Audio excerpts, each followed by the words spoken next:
Voskresal jesi iz mrtvih, živote vsjeh, i angel svjetelj že nam vopijaše. Prestanite od sleza, apostolo, blagovjestite, vozopite pojušće, jako voskrese Hristos Gospod, blagovolivi spasti jako Bog, rod čelovječeski. Slava Otcu i Sinu i Svjatomu Duhu, i ninje i prisno i vo vjeki vjekov. Amin.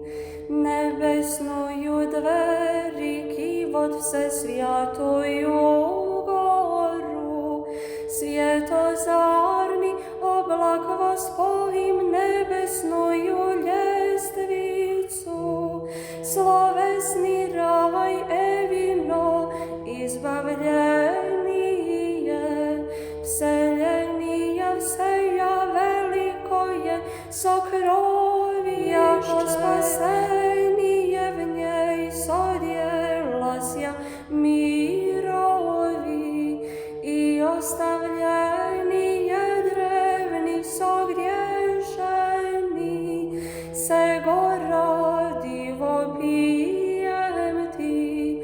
Moli Sina Tvojego i Boga prevriješeni, ostavljeni je darovati,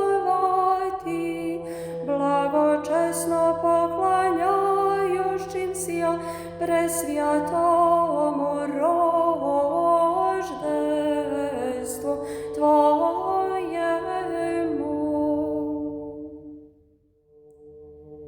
Čelovjeci spase grob Tvoj zapečataša,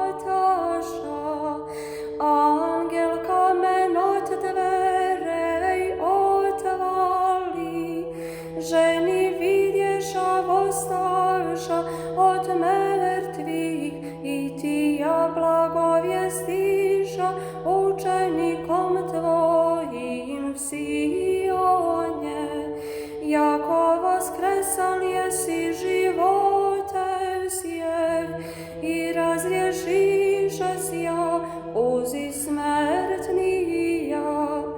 Gospodi, slava Tebje.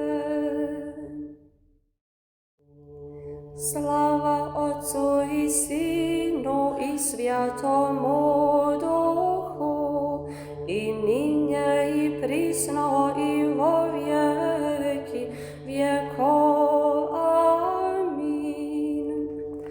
O Tebje raduje cija blagodatnaja, sjakaja tvar, angelski sobor i čelovječeski rod, osvjašćeni hrame i raju slovesni, djevstvena ja pohvalo, iz nje jaže Bog voplotisja i mladenec bist, prežde vijek si Bog naš, ložesna bo Tvoja prestol sotvori, i črevo Tvoje prostranjeje nebeso